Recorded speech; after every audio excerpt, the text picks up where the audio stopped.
कहानी तो वहीं खत्म हो जाती है जहां तुम्हें ये नहीं पता होता कि शुरू कहाँ पे करना है और खत्म कहाँ पे। And SQL is one of the skill जो कि सभी डेटा एनालिस्ट को आनी चाहिए। बट अगर तुम्हें ये नहीं पता कि कौन से कॉन्सेप्ट सीखने चाहिए और कौन से कॉन्सेप्ट जरूरी नहीं है for the role of data analyst, then this video is for you.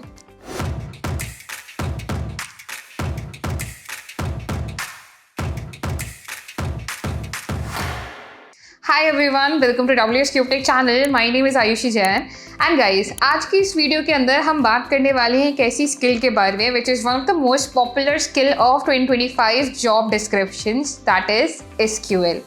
ये स्किल काफ़ी इंपॉर्टेंट स्किल है, बट सबसे ज़्यादा कन्फ्यूजिंग पार्ट ये होता है कि स्किल अपने आप में काफ़ी वास्ट है। काफ़ी सारी चीज़ें हैं स्किल में सीखने को, DML, DCL, TCL, काफ़ी कुछ है। तो उसमें डेटा एनालिस्ट को कितना आना चाहिए और कौन कौन से कॉन्सेप्ट्स इंपॉर्टेंट हैं टू लैंड अ रोल, ये समझेंगे आज की इस वीडियो के अंदर।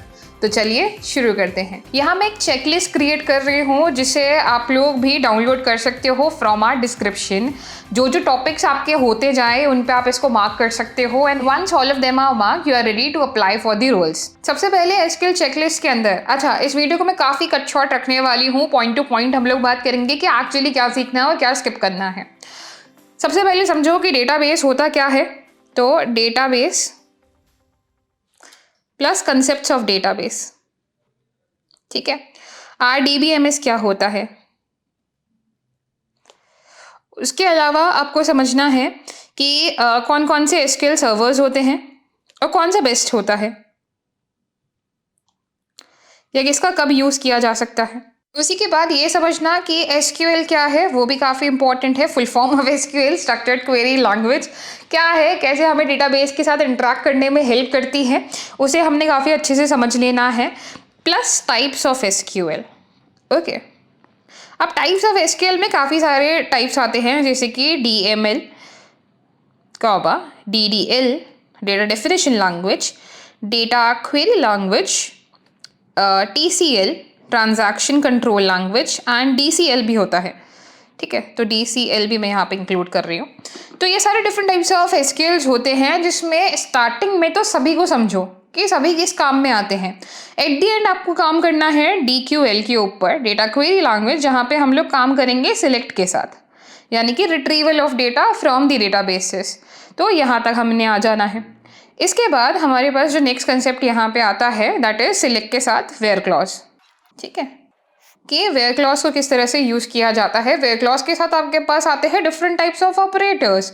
ऑपरेटर्स में भी कैटेगरी आ जाती है, कंपैरिजन ऑपरेटर, लॉजिकल ऑपरेटर जैसे कि एंड और नॉट, मेंबरशिप ऑपरेटर जैसे कि in and not in, between operator आ जाता है, लाइक ऑपरेटर आ जाता है। तो इन सभी ऑपरेटर्स को भी पढ़ना काफ़ी ज़्यादा इंपॉर्टेंट है।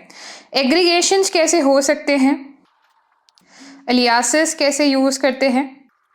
उसके अलावा एग्रीगेशंस पढ़ लिए हैं तो ग्रुप बाय पे भी आप आ सकते हो, और ग्रुप बाय के साथ हैविंग किस तरह से यूज़ किया जाता है, कैसे अगर हमें ग्रुप्स को फिल्टर करना है तो हैविंग यूज़ करें और टेबल को ही फिल्टर करना है तो उस केस में वेयर को यूज़ करें।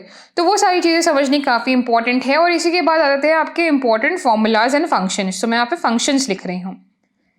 फंक्शंस किस टाइप के, जैसे कि टेक्स्ट फंक्शंस होते हैं। टेक्स्ट फंक्शंस के अंदर आपके पास आ जाता है कि लोअर अपर कॉन्कैटिनेशन करना, सबस्ट्रिंग निकालना, ये सब कुछ आपका टेक्स्ट फंक्शंस में आता है। Similarly date and time functions आते हैं जहाँ पे आप डेट एंड टाइम के साथ डील करते हो। ये काफ़ी इंपॉर्टेंट होते हैं, जैसे कि वो ऑर्डर्स निकालो जो कि लास्ट 30 दिन के अंदर प्लेस हुए हैं, वो ऑर्डर्स निकालो जो कि लास्ट 45 डेज के अंदर प्लेस हुए हैं। तो वो कस्टमर जिन्होंने लास्ट 45 डेज में कोई ट्रांजैक्शन नहीं किया या कोई ऑर्डर प्लेस नहीं किया, तो ये चीज़ों के अंदर हमारे पास डेट एंड टाइम फंक्शंस काफ़ी हेल्पफुल होते हैं। तो डेट एंड टाइम फंक्शंस पढ़ने ज़रूरी हैं। न्यूमेरिक फंक्शंस भी आप पढ़ सकते हैं। न्यूमेरिक फंक्शंस जैसे कि राउंड करना, फ्लोर करना, सील करना, कब एब्सोल्यूट को यूज़ कर सकते हो, मॉड्यूलस कब यूज़ कर सकते हो, तो मॉड फंक्शन पढ़ लेना। तो ये सारी चीज़ें आपके पास फंक्शंस की कैटेगरी के अंदर ही आती है। तो फंक्शंस में मैंने यहाँ पे 4 चीज़ें डिफाइन करी हैं, text, date and time, numeric, ठीक है। तो फंक्शंस पढ़ लेना और फंक्शन के साथ ये सारी चीज़ें पढ़ लेना। उसी के बाद नेक्स्ट कंसेप्ट जो कि यूजुअली ग्रुप बाय और हैविंग के बाद हम लोग पढ़ते हैं वो है dealing with null, dealing with null. और उसके बाद आता है आपका केस ऑपरेटर।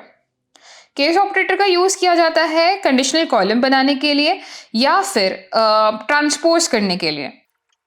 तो आप केस ऑपरेटर को समझ सकते हो कि कैसे केस ऑपरेटर पढ़ सकते हो और इससे कैसे ट्रांसपोजिंग आप कर सकते हो। उसी के बाद नेक्स्ट हमारे पास आते हैं जॉइन्स इन एसक्यूएल, जिसमें लेफ्ट कैसे यूज़ करते हैं, राइट कैसे यूज़ करते हैं, इनर कैसे यूज़ करना है, आउटर कैसे करना है, क्रॉस कैसे करना है, सेल्फ जॉइन। सेल्फ जॉइन को मैं स्पेशली यहाँ पे लिखूंगी क्योंकि ये आपको पढ़ना ही पढ़ना है, इससे काफ़ी सारे कॉन्सेप्ट्स आपके क्वेश्चंस में पूछे जाते हैं।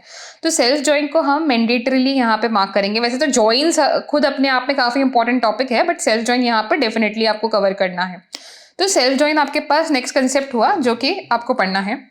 सेल्फ जॉइन के बाद सेल्फ जॉइन के क्वेश्चंस भी करते रहना, ठीक है। ये सारी चीज़ें काफ़ी ज़्यादा इंपॉर्टेंट हैं। तो जब तक आप सेल्फ जॉइन तक पहुंच चुके हो, अब आपके पास बारी आती है क्वेश्चंस करने की। क्वेश्चंस जैसे कि यहाँ पे आके अब मैं क्वेश्चंस प्रैक्टिस की बात करूंगी। वैसे तो क्वेश्चंस आपको शुरुआत से ही प्रैक्टिस करने चाहिए, बट स्टिल क्वेश्चंस जैसे कि लीड कोड, हैकररैंक, डेटा लेम्योर पे अब आप 10 से 15 क्वेश्चंस कर सकते हो, ठीक है। तो मैं यहाँ पे प्लेटफॉर्म्स मेंशन कर रही हूँ। Leet code 15 questions. तो हम एक काम करते हैं कि डायरेक्टली नाम लिखते हैं क्वेश्चंस प्लेटफॉर्म्स का ही। तो questions on leet code, approximately यहाँ जितना आपने पढ़ लिया उससे आप 15 to 16 क्वेश्चन सॉल्व कर पाओगे स्टार्टिंग के। तो 15 questions, again questions of hackerrank, again 15 questions, ठीक है। तो ये आपको ज़रूर सॉल्व करने हैं। ये करने के बाद अब आपको लगता है कि जब यहाँ तक के कॉन्सेप्ट्स आपके अच्छे से कंप्लीट हो चुके हैं, ये सारी चीज़ें आप पढ़ चुके हो, इसको पढ़ने में आपको इजीली 2 से 3 हफ्ता लग जाएगा। एसक्यूएल अपने आप में काफ़ी ज़्यादा टाइम लेता है जब हम खुद से पढ़ने बैठते हैं। क्वेश्चन समझने काफ़ी ज़्यादा ट्रिकी हो जाते हैं और सबसे ज़्यादा टाइम ही क्वेश्चंस के अंदर जाता है। सबसे पहले तो क्योंकि आप नॉन टेक्निकल बैकग्राउंड से होते हो, तो अपने आप को फैमिलराइज कराना कि डेटाबेस क्या होता है और कैसे हम उसकी वर्क बेंच पे काम कर सकते हैं, कैसे कोड्स लिख सकते हैं, छोटी छोटी मिस्टेक्स का ध्यान रखना, ये सारी चीज़ें काफ़ी इंपॉर्टेंट होती है। अब इसी के बाद क्वेश्चन आता है कि अगर इतनी सारी चीज़ें हैं और जल्दी कवर भी करनी है तो कैसे सीखा जाए। वहीं पे आता है WS Cube का data analytics mentorship program. If you are someone who wants to transition their career in analytics, जहाँ पे आप सिर्फ SQL ही नहीं, एक्सेल, पावर BI, पाइथन जैसे काफ़ी सारे टूल्स सीखना चाहते हो, वो भी स्ट्रक्चर्ड वे में सीखना चाहते हो, then WS Cube takes data analytics mentorship program has got you covered. इसका लिंक गिवन है डिस्क्रिप्शन के अंदर, आप चेकआउट कर सकते हो, सीख सकते हो from the industry mentors and पा सकते हो placement in top notch companies with the help of WS Cube's placement services. Now जब अगर आपने यहाँ पे ज्वाइंस कर लिए हैं, उसके बाद आते हैं intersect, except, union and union with all, ठीक है। ये 4 कॉन्सेप्ट जरूर पढ़ना कि कैसे कब टेबल्स के ऊपर हम इन कॉन्सेप्ट्स को अप्लाई कर सकते हैं। एंड इसी के बाद हमारे पास जो नेक्स्ट कॉन्सेप्ट आता है वो आता है सब क्वेरीज का। अब यहाँ पे मैं बोलूँगी आपको कि हर कॉन्सेप्ट के बाद आप क्वेश्चंस प्रैक्टिस करना स्टार्ट कर दीजिए। तो सब क्वेरीज के बाद आपको क्वेश्चंस प्रैक्टिस करने फिर से स्टार्ट कर लेने हैं। सब क्वेरीज के बाद साथ ही साथ कवर कर लीजिएगा कॉमन टेबल एक्सप्रेशंस को भी, कि CTEs क्या होते हैं, कैसे यूज़ कर सकते हैं, कैसे मल्टीपल CTEs बनाए जा सकते हैं। यहीं पे ऐड करना रिकर्सिव CTE को भी। उसी के बाद आते हैं आपके विंडो फंक्शंस, और विंडो फंक्शंस में मैं यहाँ पे बात कर रही हूँ rank, dense rank, row number, lead, lag, first value, last value, कैसे हम लोग ओवर एंड पार्टीशन बाय का यूज़ कर सकते हैं, कैसे हम लोग विंडोज़ बना सकते हैं जिसमें इंटरवल ऑफ रोज बिटवीन आ सकता है, जहाँ पे आपकी इन प्रीसीडिंग रोज या फिर इन फॉलोइंग रोज भी आ सकती हैं। तो वो सारी चीज़ें विंडो फंक्शंस में कवर करनी है एंड टू एंड, ठीक है। तो over, partition by and rows between, ये तीनों विंडोज़ कवर करना विद ऑल फंक्शंस। तो over, partition by and rows between, ये तीनों टाइप की विंडोज़ को पढ़ना और उसके साथ जितने भी फंक्शंस होते हैं उन सबको भी प्रैक्टिस करना काफ़ी ज़्यादा इंपॉर्टेंट है। प्लस अगेन फिर से क्वेश्चंस के ऊपर काम करना है हमें यहाँ पे ना। तो क्वेश्चंस को मैं दोबारा मेंशन नहीं कर रही हूँ, बट क्वेश्चंस यहाँ पे काम करने काफ़ी इंपॉर्टेंट है। उसी के बाद हमारे पास जो नेक्स्ट कॉन्सेप्ट आता है वो आता है एग्जिस्ट ऑपरेटर का, कि एग्जिस्ट ऑपरेटर को आप कैसे यूज़ कर सकते हो। यहीं पे मैं एक चीज़ और रिकमेंड करूँगी कि यहीं पे आप लोग सीख लीजिए क्वेरी ऑप्टिमाइजेशन के बारे में भी, ठीक है। क्वेरी ऑप्टिमाइजेशन क्या होता है, कैसे क्वेरी ऑप्टिमाइजेशन को यूज़ कर सकते हैं, ये हमें सीखना काफ़ी इंपॉर्टेंट है। तो क्वेरी ऑप्टिमाइजेशन का मतलब हुआ क्या कि किन केसेस के अंदर हमें लेफ्ट जॉइन यूज़ करना चाहिए या इन ऑपरेटर को यूज़ करना चाहिए, क्यों एग्जिस्ट ऑपरेटर फास्टर होता है, सिलेक्ट ऑल ना करके सिलेक्ट कॉलम का नाम क्यों लिखना ज़रूरी है। तो ये सारी चीज़ें आपकी क्वेरी ऑप्टिमाइजेशन में आती है। तो get yourself familiarized with the concepts of query optimization. उसी के बाद जो नेक्स्ट कॉन्सेप्ट जो कि हमारे पास यहाँ पे आता है, दैट इज़ व्यूज़। व्यूज़ के साथ आते हैं आपके स्टोर्ड प्रोसीजर्स। अगर इतना सीख लोगे तो प्रैक्टिकली आप काफ़ी कुछ सीख जाओगे। प्रैक्टिकली इतनी चीज़ें हमारे लिए काफ़ी हैं किसी भी इंटरव्यू को क्रैक करने के लिए।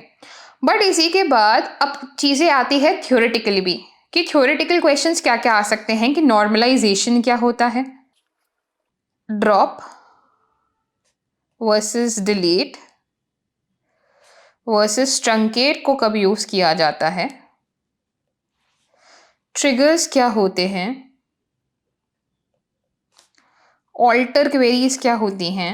सो ऑल्टर करना कैसे, कैसे आप ऑल्ट्रेशन कर सकते हो, कैसे आप क्वेरीज को ऑल्टर कर सकते हो। दैट मीन्स किसी टेबल के अंदर डेटा टाइप चेंज करना है तो वो कैसे किया जा सकता है, कॉलम नेम चेंज करना है तो वो कैसे किया जा सकता है। तो that can be done through alter. इसके बाद आप नेक्स्ट फोकस कर सकते हो इंटरव्यू क्वेश्चंस के ऊपर, जिसमें मैं दोनों क्वेश्चंस यहाँ पे बोलूँगी। इंटरव्यू क्वेश्चंस के अंदर सबसे पहले आप प्रैक्टिकल क्वेश्चंस के ऊपर भी काम कर सकते हो, लेटर थ्योरेटिकल क्वेश्चंस के ऊपर भी काम कर सकते हो। Practice on preparing one liners for each of the concept. जब हमने वेयर क्लॉज डिस्कस किया, अच्छा वेयर के साथ ना वेयर क्लॉज हटा के मैं यहाँ पे where comma order by and limit तीनों को यहाँ पे साथ में लिख रही हूँ। ये तीनों साथ में यूजुअली पढ़े जाते हैं स्टार्टिंग में ही ना, तो ये तीनों चीज़ें हम साथ में लिख रहे हैं। इंटरव्यू क्वेश्चंस आपको करने काफ़ी इंपॉर्टेंट है। इंटरव्यू क्वेश्चंस में आपके पास वन लाइनर क्वेश्चंस में यही पूछा जाता है, वेयर कब यूज़ कर सकते हो, when do we use having and when do we use where clause along with group by, कब हम लोग केस ऑपरेटर का यूज़ कर सकते हैं, what is the difference between a table and a view.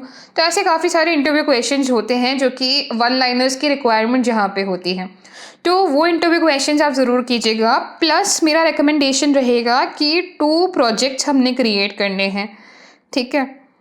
एक प्रोजेक्ट आप छोटा प्रोजेक्ट रख सकते हो जो कि आप आफ्टर ज्वाइंस कर सकते हैं, और एक प्रोजेक्ट आप रख सकते हो, यहाँ पे मैं प्रोजेक्ट 1 लिख देती हूँ कि प्रोजेक्ट 1 आपका ज्वाइंस तक के लिए हो जाएगा, और प्रोजेक्ट 2 आपका जब आपने विंडो फंक्शन एंड एग्जिस्ट्स पढ़ लिया और इवन क्वेरी ऑप्टिमाइजेशन पढ़ लिया तो यहाँ पे आपका प्रोजेक्ट 2 आ जाएगा।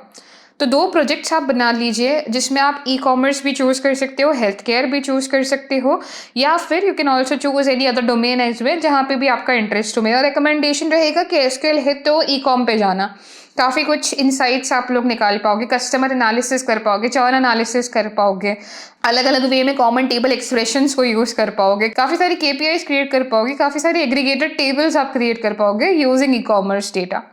तो मेरा सजेशन रहेगा आप उसको यूज़ करें और यहाँ पे 2 प्रोजेक्ट्स बिल्ड कर लें।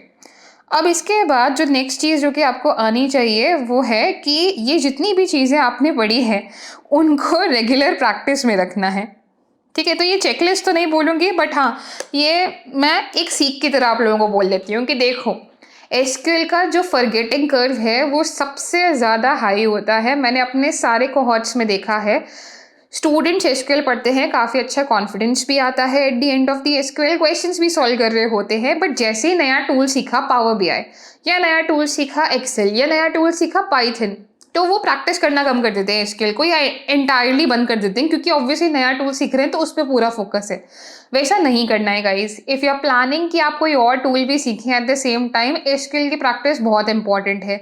एसक्यूएल के क्वेश्चंस भी एक बार में सॉल्व नहीं होते हैं, टाइम लगता है, it takes hours as well, and एक बार को सॉल्व होने लगते हैं तो SQL gets really very interesting, trust me on that. So ये सारे कॉन्सेप्ट जो कि हमने डिस्कस करे हैं, अगर आप इनको पढ़ते हो तो आप इंटरव्यू के लिए डेफिनेटली रेडी होंगे, साथ ही साथ आपका इंटरेस्ट भी काफ़ी ज़्यादा एसक्यूएल के अंदर डेवलप होगा, और इसके बाद आप नेक्स्ट टूल पे स्विच कर सकते हो। तो गाइस ये थी हमारी एक स्मॉल एसक्यूएल चेकलिस्ट, जहाँ पे हमने डिस्कस करे वो सारे कॉन्सेप्ट्स जो कि आपको आने चाहिए अब यहाँ पे मैं टाइम ड्यूरेशन को इसलिए नहीं मेंशन कर रही हूँ क्योंकि सबका अपना पेस होता है सीखने का। काफ़ी लोग जल्दी सीखते हैं, काफ़ी लोगों को टाइम लगता है सीखने में। तो it can easily take you 3 to 8 weeks to learn SQL, और उसके बाद क्वेश्चंस प्रैक्टिस करते-करते काफ़ी आराम से काफ़ी सारा टाइम निकल जाता है। तो if you are someone who is actually looking to make their career in analytics and SQL के साथ आप स्टार्ट करना चाहते हो, तो this is a perfect road map for you. So I hope आपको ये वीडियो पसंद आई हो। अगर ये वीडियो पसंद आई है तो do like, share and subscribe, and for more such videos stay tuned guys.